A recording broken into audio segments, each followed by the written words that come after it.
یہ ریڈیو صدائے حریت جموں و کشمیر ہے۔ محمد طارق اپڈیٹ کے ساتھ۔ مقبوضہ کشمیر میں قابض بھارتی فوج کے لاک ڈاؤن کو 54 روز ہو گئے ہیں، جس کے باعث مقبوضہ وادی دنیا کی کھلی جیل میں تبدیل ہو چکی ہے۔ درینسنا حریت کارکنوں نے خون کے آخری قطرے تک لڑنے کا عزم دہرایا ہے۔ ادھر حریت کانفرنس آزاد کشمیر شاخ نے آج پاکستانی دارالحکومت اسلام آباد میں اقوام متحدہ کے فوجی مبصرین کے دفتر کے سامنے مظاہرہ اور احتجاج کیا ہے۔ اس موقع پر ادارے کے سیکرٹری جنرل کے نام احتجاجی یادداشت پیش کی گئی ہے۔ کل پورے پاکستان میں یوم کشمیر منایا جا رہا ہے، جس کا مقصد کشمیریوں پر بھارتی مظالم دنیا کے سامنے لانا ہے۔ اس دن کا theme let us save the innocent children of Kashmir ہے۔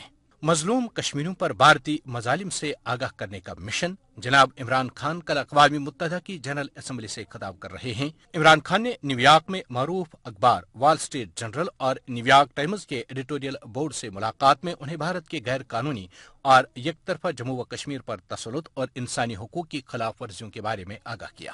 نیو یارک ٹاور کو بھارتی مظالم سے متعلق بینروں سے سجا کر لوگوں کو مقبوضہ کشمیر میں بھارتی مظالم سے آگاہ کیا جا رہا ہے۔ برطانیہ کی اپوزیشن جماعت لیبر پارٹی نے اپنی سالانہ کانفرنس میں مسئلہ کشمیر پر متفقہ قرارداد منظور کر کے پارٹی سربراہ جیرمی کوربن پر زور دیا ہے کہ وہ غیر ملکی مبصرین کی مقبوضہ کشمیر میں داخلے اور کشمیری عوام کے حق خود ارادت کو یقینی بنانے میں اپنا کردار ادا کریں۔ خبریں ختم ہوئیں۔ بھارتی خواتین کے ایک 5 رکنی وفد نے مقبوضہ جموں کشمیر کا دورہ کرنے کے بعد اپنے جائزے میں کہا، ہم نے دیکھا کہ ہر جگہ مایوسی پھیلی ہوئی ہے، کوئی بھی اس ڈیسیژن کے ساتھ نہیں ہے۔ Everybody is opposing this decision اور ہر لوگوں کے day to day life destroy ہو چکے ہیں۔ کشمیری جو کمیونیکیشن سارے چینلز تھے وہ سب بند ہو گئے ہیں۔ لوگ ڈرے ہوئے ہیں کہ کب آرمی آئے گی اور ان کے گھر سے جوان لڑکوں کو اٹھا کے لے جائے گی۔ ڈے ٹو ڈے لائف ختم ہو چکی ہے ابھی کشمیر میں، اور یہ میں کہنا چاہوں گی یہ ہماری سرکار نے کیا ہے ان کے ساتھ۔ کوئی بھی اگر کہہ رہا ہے ابھی کہ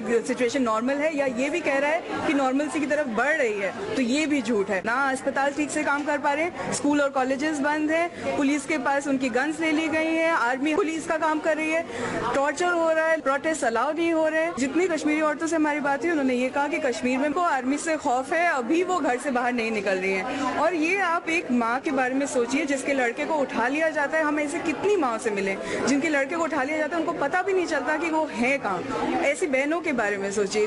کشمیری اتنی پڑھی لکھی لڑکیوں سے ہم ملے، ہم ایک ویمن جونیئر ڈاکٹر سے ملے، وہ کہہ رہی ہیں ہم علاج نہیں کر پا رہے ہیں کیونکہ پیشنٹس پہنچ نہیں پا رہے ہیں یہاں پہ، ہمارے پاس اسپیشلسٹ کو فون کرنے کے لیے فون لائنز نہیں ہیں۔ عورتوں کے حالات بہت زیادہ خراب ہیں اور یہ ہوئے ہیں اس ایبریگیشن آف 370 کی وجہ سے۔ یہ وقت کا اہم تقاضا ہے کہ بھارت کا سیاہ چہرہ بے نقاب کیا جائے تاکہ مقبوضہ جموں کشمیر میں جو انسانی المیہ پیدا ہو رہا ہے دنیا اس سے باخبر ہو جائے۔